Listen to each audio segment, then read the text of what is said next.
Quero compartilhar com vocês de uma história bíblica hoje. Essa semana nós acompanhamos a família de Jacó. Começamos por Benjamim, depois José e seus irmãos. E hoje nós vamos ter um encontro de José, um momento especial.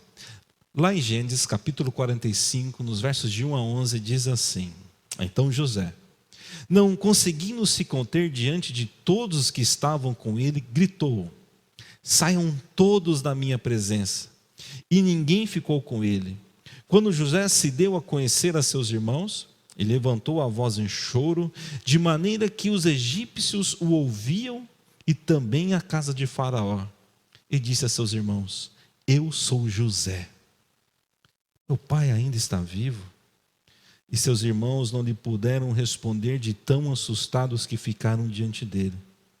E José disse aos seus irmãos: Agora cheguem perto de mim. E eles chegaram. Então ele disse: Eu sou José, o irmão de vocês, que vocês venderam para o Egito.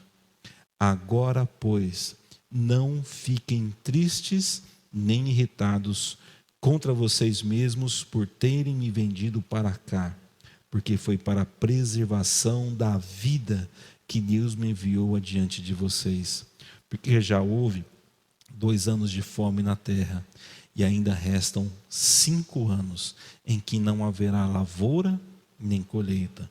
Deus me enviou adiante de vocês, para que fosse conservado para vocês um remanescente na terra, e para que a vida de vocês fosse salva por meio de um grande livramento. Assim, não foram vocês que me enviaram para cá, e sim Deus, que fez de mim como que um pai de Faraó, e senhor de toda a sua casa, e como governador em toda a terra do Egito. Voltem depressa para junto do meu pai e digam a ele: Assim manda dizer o seu filho José: Deus me pôs por senhor em toda a terra do Egito. Venha para junto de mim, não demore. O Senhor habitará na terra de Gozém e estará perto de mim.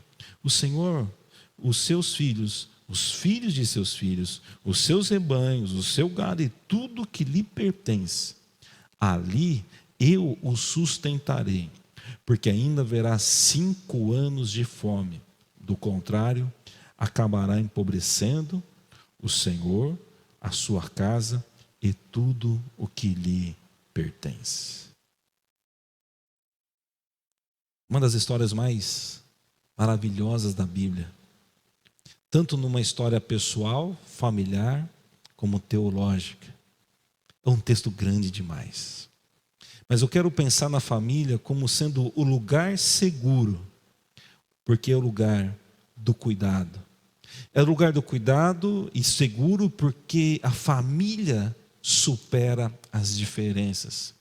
No momento mais crítico da história da família, seriam anos de miséria, fome, extrema necessidade.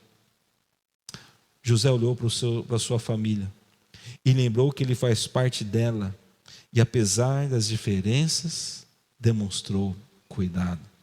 A família é lugar do cuidado, onde cuidamos uns dos outros, ainda que tenhamos diferenças, ainda que tenhamos conflitos. Sem isso, ignoramos uma parte de nós mesmos. José tinha todos os motivos para ficar passivo e não ajudar, porém um único motivo pesou: minha família. É interessante como que José vai interpretar a história. Ao invés dele culpar os seus irmãos pelo sofrimento, ele entende que era necessário, que aquele sofrimento fez parte do processo de Deus na vida de José, que não haveria outro caminho que não fosse aquele para José chegar onde chegou. Eu quero dizer para vocês, meus irmãos e minhas irmãs, familiares, amigos, que muitas vezes os conflitos familiares, o ambiente familiar nos forma. Talvez as dificuldades que passamos na família são formativas ao nosso caráter. Talvez as lutas que nós temos em casa são elas que nos formarão para o futuro. É a situação difícil que me preparará para um futuro. Somos forjados nos conflitos e nas diferenças familiares. Interpretando assim, pense que Deus permitiu que você nascesse nessa família, que você vivesse essa experiência, para que Ele cumprisse os seus planos em sua vida. Portanto, se alguém de sua família passa por dificuldades, necessidades, apesar de todas as diferenças, por ser sua família, cuide. Estende sua mão. E lembre-se que se Deus te deu condições, e se você tem as possibilidades, é porque Deus preparou esse momento para você. Em segundo lugar, se não estivermos dispostos a superar as barreiras das diferenças, nunca seremos maiores do que as próprias diferenças. Se nós continuarmos rodando em meio às diferenças do passado, sentimentos de culpa, a amargura no coração, jamais seremos maiores que aquilo, e aquilo não permitirá que a gente continue nossa história. Eu quero dizer para você, olhe para o passado, deixe ele lá, siga em frente. Porque é aí, superando diferenças, que nós construiremos o nosso futuro, como família e como pessoas. Por fim, José entendeu a história na perspectiva de Deus, soberania. Meu irmão, Deus faz as coisas como quer, onde quer, quando quer, por seu beneplácito, por sua boa, perfeita e agradável vontade. É a sua soberania. Não nos cabe discutir, perguntar, mas nos cabe adorá-lo, ainda que não entendamos o porquê.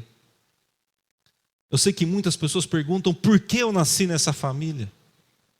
Por que o meu pai tem aquele problema? Por que a minha mãe é assim ou assado? Por que meus irmãos não me aceitam? Por que eles não me amam? Por que Deus permitiu que a minha família passasse por necessidades financeiras, emocionais? Por quê? Eu não sei te explicar.